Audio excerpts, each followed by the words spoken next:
Bonjour à tous. Je suis heureuse de voir toute cette salle remplie de gens qui aiment le Seigneur. Et vous êtes tous là contents, vous venez de chanter des louanges à Dieu, vous avez Christ dans votre cœur, c'est votre sauveur, c'est merveilleux. Mais je ne sais pas si vous avez retenu un petit verset qui a été lu au milieu de plein d'autres. Et j'aimerais vous le relire. C'est un verset dans Éphésiens qui nous dit « Nous sommes son ouvrage. Nous avons été créés en Christ pour des œuvres bonnes que Dieu a préparées d'avance afin que nous les pratiquions. » C'est juste un petit rappel pour vous dire qu'en fait, nous ne sommes pas sauvés juste pour venir nous asseoir dans une église tous les dimanches, louer Dieu, nous réjouir ensemble. En fait, quand Dieu nous sauve, d'abord, il nous sauve parce qu'il nous aime et qu'il veut faire de nous ses enfants, ça c'est sûr, mais il nous sauve aussi pour nous mettre à son service, pour de bonnes œuvres qu'il a préparées d'avance, et c'est marqué, afin que nous les pratiquions. C'est-à-dire que peut-être vous ne vous êtes pas encore rendu compte qu'il y a des bonnes œuvres devant vous que Dieu a préparées pour que vous les pratiquiez. Alors, vous savez, aujourd'hui, en principe, dans les sociétés, dans notre monde, avant d'exercer un métier, eh bien, il faut une petite formation, plus ou moins longue selon la difficulté du métier. Une formation théorique, mais aussi souvent une formation pratique auprès d'anciens qui savent mieux que nous. On ne confierait certainement pas sa santé ou son opération à un chirurgien qui n'a pas fait d'études, qui n'a pas de diplôme et qui n'a pas un minimum d'expérience. De la même manière, vous n'allez pas amener votre voiture à réparer chez un garagiste qui est juste installé là avec le nom garagiste, mais il ne sait même pas qu'est-ce qu'il y a dans d'autres voitures. De la même manière, construire sa maison, on va essayer de le confier à des maçons expérimentés. C'est vrai que dans notre monde, parfois, on voit qu'on confie des responsabilités à des personnes qui n'ont aucune compétence et on remarque que ça conduit souvent à la catastrophe. Et ce matin, nous avons parlé de l'épisode des rameaux. Jésus rentre acclamé par les foules qui le reconnaissent comme roi. Comment ils ont fait pour le reconnaître comme roi? Peut-être parce qu'il est monté sur un âne et que c'était la manière des rois de se promener. C'était pas sur des chevaux, c'était sur des ânes. Et donc il est arrivé acclamé par une foule en liesse, débordante d'acclamations, de joie, des hosannas. Cette même foule qui, quelques jours plus tard, va le trahir et crier à mort. N'est-ce pas? Jésus connaît le cœur de toutes ces personnes qui sont là. Et il sait aussi ce qu'il attend. Et pourtant, ce jour-là, il laisse cette foule dans cette joie exubérante. Il accepte de recevoir cette joie, en sachant qu'il va recevoir aussi le mépris et les accusations fausses quelques jours après. Vous vous rendez compte de l'ascenseur émotionnel? Il passe de acclamation à reniement, rejet. Et il passe à travers de ça, apparemment sans se décourager. Quand le Père a demandé « Qui enverrai-je ?», la Bible nous dit que le Fils a répondu « Me voici, envoie-moi ». Et Dieu a immédiatement pensé que Jésus était digne et capable d'accomplir cette grande mission de venir nous sauver, de nous réconcilier avec le Père, même si son succès allait passer par un sacrifice. Mais est-ce qu'il a été préparé, Jésus, pour ça? Est-ce qu'il a reçu une formation pour devenir le sauveur du monde? Je vous propose de revenir un petit peu en arrière, avant ces acclamations des rameaux. Et je vais lire un passage dans Matthieu, au chapitre 4. En ce temps-là, Jésus fut conduit au désert par l'Esprit pour être tenté par le diable. Après avoir jeûné 40 jours et 40 nuits, il eut faim. Le tentateur s'approcha et lui dit « Si tu es fils de Dieu, ordonne que ces pierres deviennent des pains. » Mais Jésus répondit « Il est écrit, l'homme ne vit pas seulement de pain, mais de toute parole qui sort de la bouche de Dieu. » Alors, le diable l'emmène à la ville sainte et le place au sommet du temple et lui dit « Si tu es fils de Dieu, jette-toi en bas, car il est écrit, il donnera pour toi des ordres à ses anges, Ils te porteront sur leurs mains de peur que ton pied ne heurte la pierre. Jésus lui déclara, il est encore écrit, tu ne mettras pas à l'épreuve le Seigneur ton Dieu. Le diable l'emmène encore sur une très haute montagne et lui montre tous les royaumes du monde et leur gloire. Et il lui dit, tout cela je te le donnerai si tombant à mes pieds tu te prosternes devant moi. Alors Jésus lui dit, arrière Satan, car il est écrit, c'est le Seigneur ton Dieu que tu adoreras. À lui seul tu rendras un culte. Alors le diable le quitte, et voici les anges s'approchèrent et le servirent. Vous n'êtes jamais demandé pourquoi Jésus est conduit au désert? Est-ce que Jésus a besoin de montrer à tout le monde, surtout au diable, qu'il est plus fort que lui? Est-ce qu'il y a une compétition là? Il faut que Jésus réponde à ça. Dans tous les chapitres avant, dans Matthieu, depuis la naissance, la venue des mages, et même juste avant, il y a eu le baptême de Jésus, où il est déclaré qu'il est le Fils de Dieu et en qui Dieu a mis toute son affection. Donc il est certain que Jésus est bien le Fils de Dieu. Il n'a absolument pas besoin de cet épisode pour montrer à tout le monde qu'il est vraiment le Fils de Dieu. Il est évident aussi que Jésus va résister aux tentations du diable. Bien sûr. L'introduction nous dit d'ailleurs que le diable n'est pas l'égal de Dieu que Jésus devrait combattre. Parce que c'est marqué, c'est l'Esprit de Dieu qui le conduit au désert. C'est la volonté de Dieu que Jésus soit conduit au désert. Il n'est pas allé là pour se moquer du diable. Lui dire, attends, je suis plus fort que toi. Il le sait déjà. Il n'est pas non plus, je pense, cet épisode n'est pas non plus raconté pour nous dire que si nous connaissons bien notre Bible, nous allons pouvoir engager des petites battles avec le diable et peut-être gagner. Je ne pense pas. Au travers des épreuves que Jésus va traverser, en fait, je pense que Dieu nous vise à nous pour nous apprendre à nous comment il veut nous former à son service. Ça nous sert d'exemple. D'accord? Jésus, il n'avait pas besoin de tout ça pour être sûr qu'il allait arriver au bout, qu'il allait accomplir sa mission. Dieu savait qu'il allait le faire. Et pourtant, il y a cet épisode. C'est pour nous. Et on va essayer de comprendre pourquoi ces épreuves nous concernent et en quoi ça nous montre comment Dieu nous forme à nous pour son service. Première épreuve. Jésus jeûne pendant 40 jours et 40 nuits. C'est énorme. Énorme. 40 jours et 40 nuits sans manger. Ce nombre 40, on le retrouve plein de fois dans la Bible. Les Hébreux, ils auraient 40 ans dans le désert aussi. Moïse, il est monté sur la montagne avant d'avoir les 10 commandements. Il est resté aussi 40 jours et 40 nuits. Et Ninive, au moment de Jonas, Dieu lui a donné 40 jours aussi pour se repentir. 40 semble être un nombre qui correspond aux épreuves. Mais de suite après ça, il y a toujours une révélation de Dieu, quelque chose qu'on découvre. D'ailleurs, dans la pérégrination des Hébreux dans le Deutéronome, il y a déjà une explication. Parce que Dieu dit à son peuple, tu reconnais à la réflexion que le Seigneur, ton Dieu, faisait ton éducation, comme un homme fait celle de son fils. Vous êtes enfant de Dieu? Eh bien alors vous aurez aussi une éducation. Elle viendra de notre Père Céleste. Et puis, sans vouloir vous rassurer, je vais vous dire, ça va durer beaucoup plus que 40 jours, notre éducation. On aura besoin de beaucoup plus que ça. Dans cet épisode, on voit que Jésus a faim, c'est un peu normal, ça fait 40 jours qu'il ne mange pas. Il y a un long jeûne. Et c'est à ce moment-là où on dirait, il est un petit peu faible là. C'est à ce moment-là que le diable arrive. Si tu es le Fils de Dieu, ordonne à cette pierre de se changer en pain. Alors, c'est un homme, il s'est fait parfaitement homme, Jésus. C'est un homme, ça fait 40 jours qu'il ne mange pas, il a faim, mais son jeûne est terminé. On lui donne la possibilité de changer une pierre en pain, ce qu'il peut faire. Où est le mal? Et pourtant, Jésus répond, l'être humain ne vivra pas de pain seulement.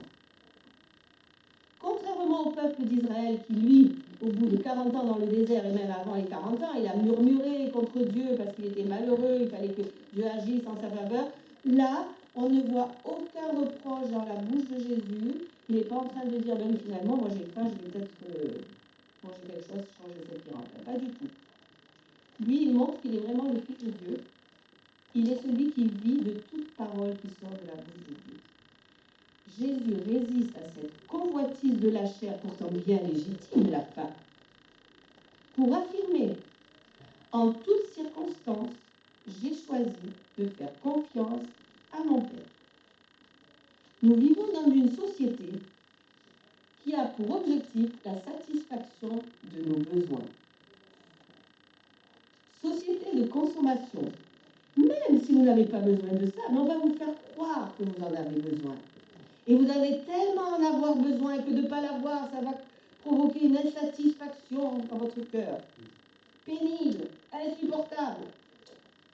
La faim de pain, c'est vrai, c'est indiscutable. Mais il y a une faim spirituelle qu'on est en train d'anesthésier en nous faisant croire que ce n'est pas de ça qu'on a besoin. C'est une nouvelle voiture, une nouvelle maison, des habits plus beaux, je ne sais pas. Mais Jésus est en train de poser une autre pierre. Le Satan lui a dit, tiens, regarde, cette pierre change en pain. Lui, il prend une autre pierre. Il est en train de nous dire, tu ne vivras pas de pain seulement. Nous ne sommes pas que des corps à nourrir. Nous ne sommes pas que des comptes en banque.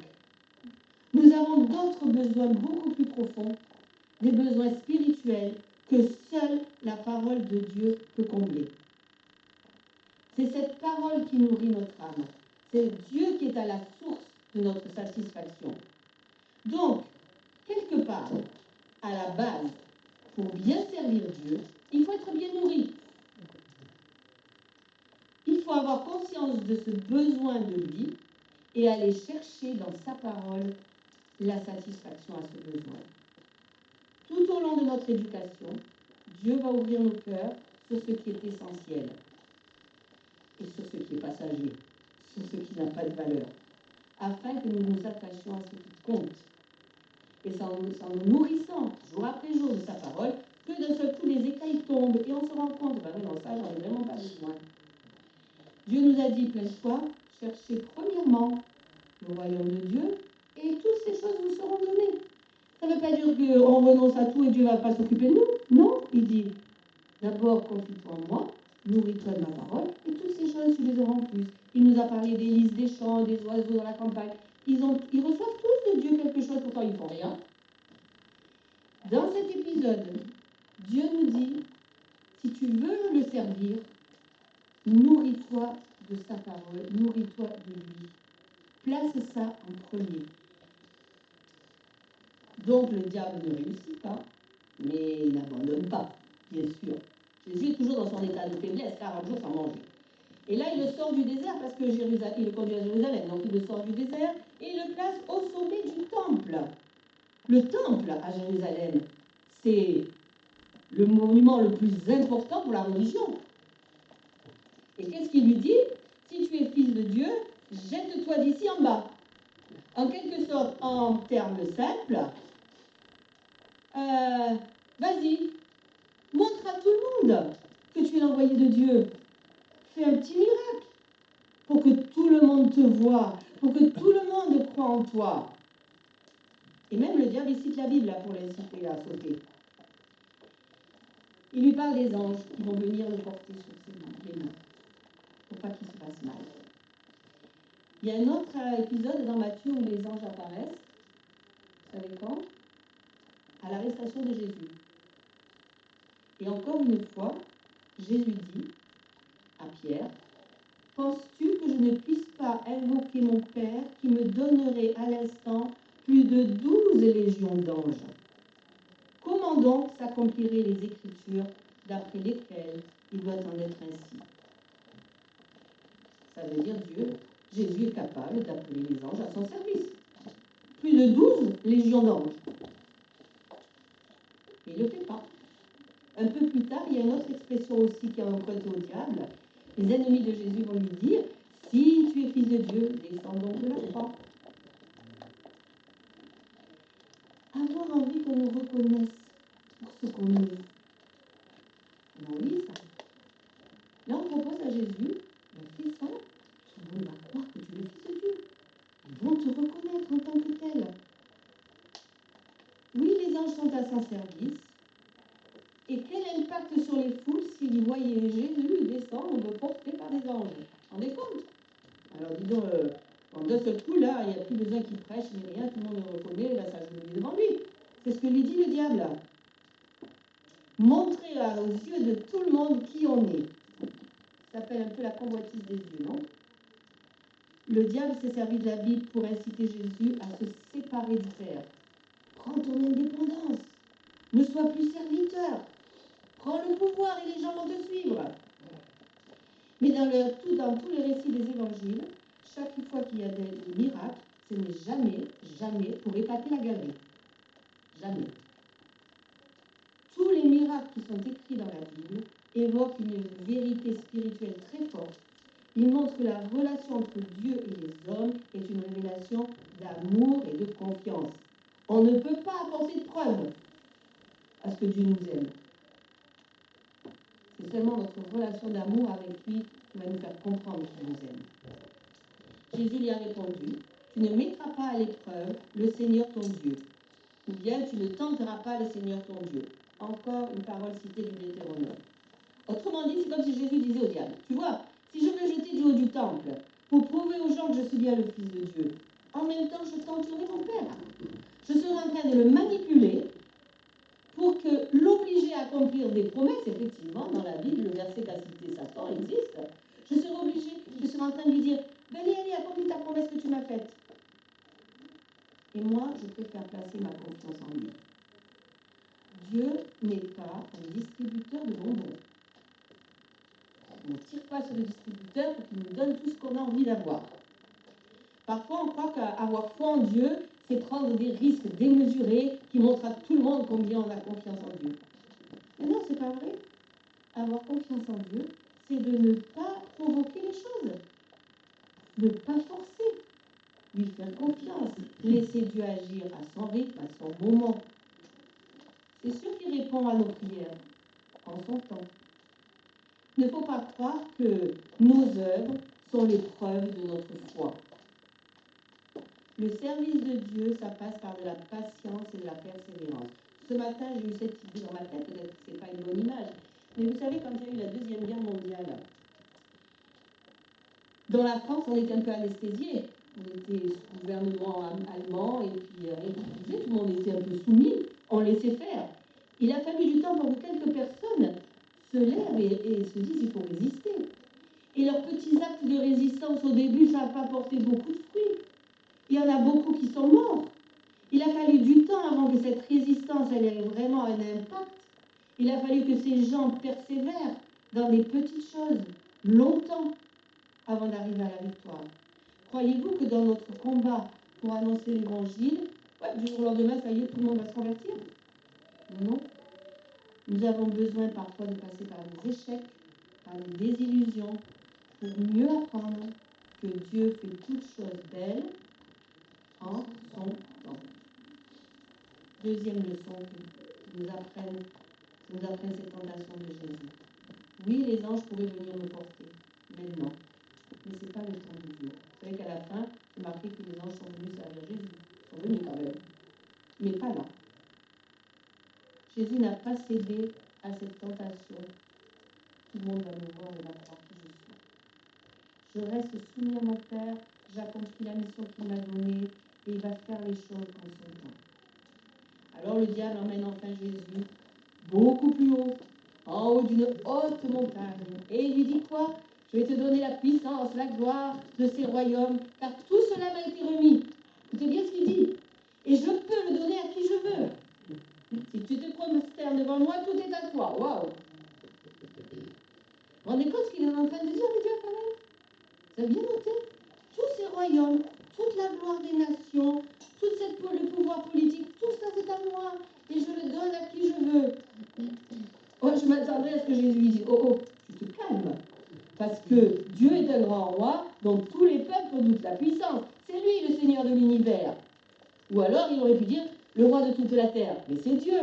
Il règne sur tous les peuples. Il est au-dessus de tout, on l'a chanté tout à l'heure.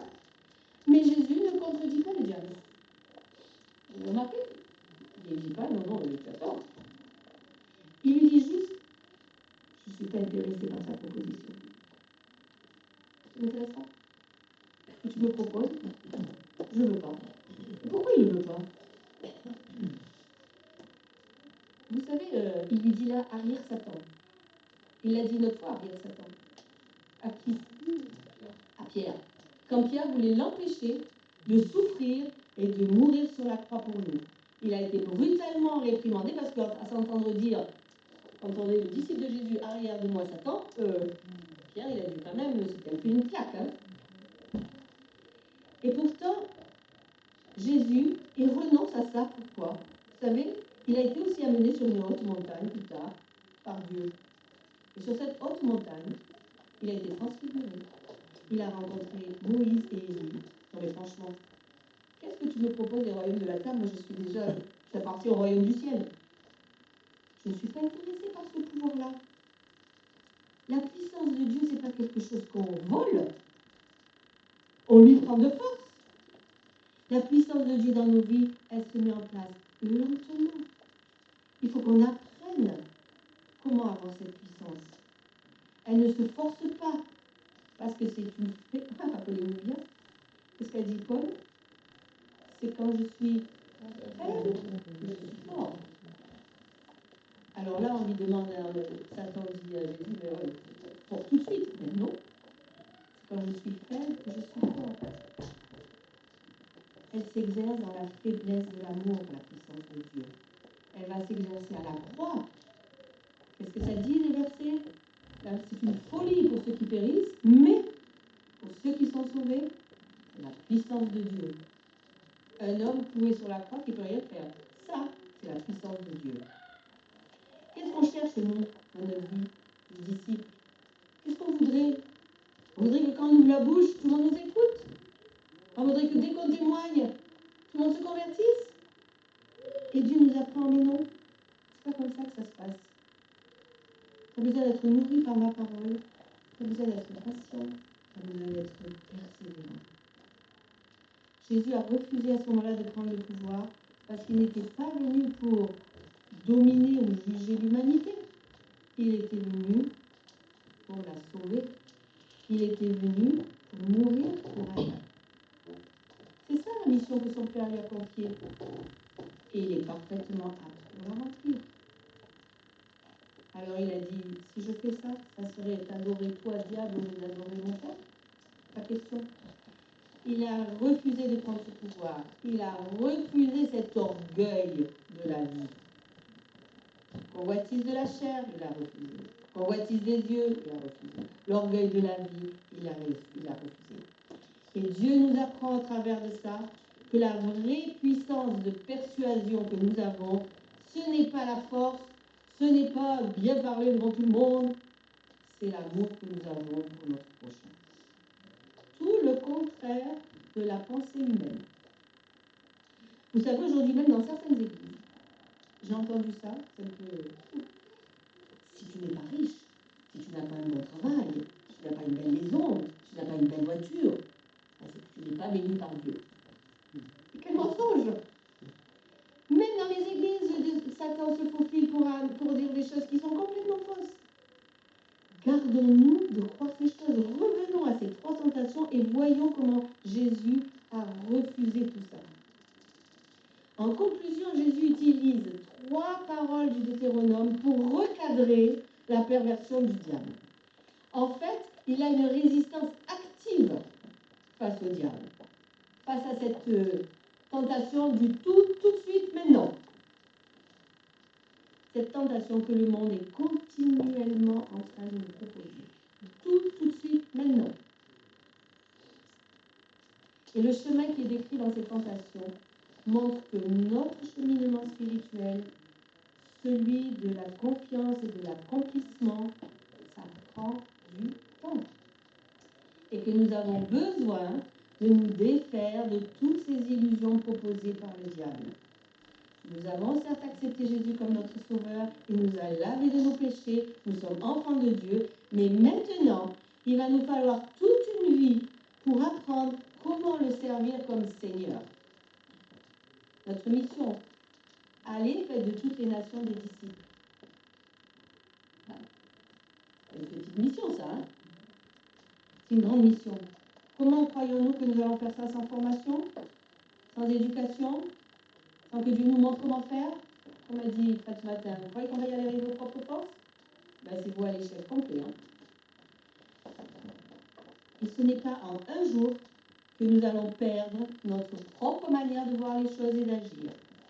Ce n'est pas en un jour que nous allons savoir discerner les ruses et les pièges du diable. Ça, c'est un travail journalier. Ce n'est pas en un jour que nous allons aussi renoncer à toute convoitise que propose ce monde. Ce n'est pas en un jour que nous allons apprendre à placer toute notre confiance en Dieu, à nous appuyer sur lui. Je pense qu'il va nous faire passer par des tas de petites épreuves, par plein de petits moments où nous allons comprendre, nous avons besoin de laisser Dieu agir. Lâcher. Forme-moi à ton service. Forme-moi profondément. Aide-moi à discerner ce qui est juste, parce que moi, je ne sais pas. Tout ce qui est dans le monde, la convoitise de la chair, la convoitise des yeux, l'orgueil de la vie, ne vient point du Père, mais vient du monde. 1 Jean 2, 16. Il ne faut pas rester comme ça, oh là là, ça va être terrible, qu'est-ce que ça va être long. Soyez encouragés, parce que le Seigneur a dit, celui qui a commencé en vous cette bonne œuvre, la poursuivra jusqu'à son achèvement. Lui ne se décourage pas. Alors pourquoi nous découragerions-nous? C'est son œuvre en nous. C'est lui qui fait ça en nous. Il va aller jusqu'au bout. Ne vous inquiétez pas. Un jour, nous allons paraître devant le Christ, pur, sans tache, parfaitement à la ressemblance du Christ. C'est chouette, non? Bon, on n'y est pas tout à fait encore, mais on est en chemin. D'accord? Et on va y aller. Cette éducation au service ne se fait pas non plus sans souffrance. Jésus, il avait faim. Il était fatigué.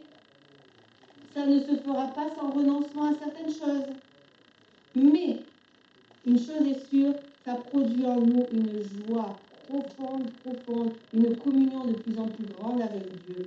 La Bible dit que notre foi, quand elle est éprouvée, elle a plus de valeur que l'or. Plus de valeur que l'or. On est en train de préparer Pâques. Alors prions pour continuer à résister aux nombreuses tentations suggérées par le diable, à nous mettre à son service en lui faisant confiance. Confiance dans ce qu'il dit. Ce qu'il dit est vrai. Vous n'avez pas vu l'accomplissement de cette phrase dans la Bible? Elle est vraie. Elle va s'accomplir. Soyez patients, persévérants. Soyons patients et persévérants. Il faut qu'il nous aide à le servir avec pureté, comme des enfants de lumière. Comme des enfants de lumière, dans un monde où règne de plus en plus de ténèbres. Si nous brillons comme des lumières, vous allez voir, ça aura de l'effet. On ne fera rien. On va juste laisser la lumière de Dieu briller en nous et ça va changer les choses. Et au travers de toutes ces tentations, gloire à Dieu, Jésus a montré au monde que oui, il est le seul sauveur, que oui, il est le Messie promis. Il a réussi là où Adam a échoué, donc il est le seul qui peut mourir pour nos fautes, parce qu'il n'en commet aucune. Il est le seul digne de toute notre confiance, et oui, comme cette foule qui l'acclame, nous pouvons crier « Hosanna, béni soit celui qui vient au nom du Seigneur ». Vous savez comment commence le chapitre suivant les tentations de Jésus? Il n'a rien fait, hein? Il a juste résisté aux tentations du diable. Et voilà ce qui est écrit. Jésus retourne en Galilée avec la puissance de l'Esprit et sa renommée se répandit dans toutes les régions. Il n'a pas encore ouvert la bouche. Il a juste repoussé les tentations du diable. Et Dieu a fait le reste. Il l'a rempli de Saint-Esprit, il lui a donné la puissance du Saint-Esprit et on n'entendait parler de lui partout. Moi, je rêve de ça dans ma vie. Être recouvert par cette puissance de l'Esprit que, à peine je l'ouvre la bouche, les gens vont reconnaître. Mais attends, c'est possible. Mais il y a un chemin à suivre. Un chemin de renoncement, un chemin d'apprentissage, un chemin d'éducation. Et on a de la chance parce qu'on est éduqué par un Père qui nous aime. C'est pas un père fouettard. Il ne va pas nous taper chaque fois qu'on fait quelque chose de travers. Pourquoi ça existait avant dans les... Moi, je me rappelle, quand j'étais en classe de musique, professeur de solfège, quand on faisait des fautes à la dictée de notes, on allait à côté de son bureau, les mecs comme ça, il nous tapait avec sa règle sur les doigts. C'était pas très encourageant pour avoir envie d'apprendre le solfège, je vous rassure. Dieu n'agit pas comme ça avec nous. Il agit avec amour, avec patience. Même s'il faut qu'il revienne plein de fois sur la même chose avant qu'on comprenne, il va le faire. Parce qu'il a un but dans nos vies. Que nous soyons semblables à Christ et qu'on puisse vraiment le servir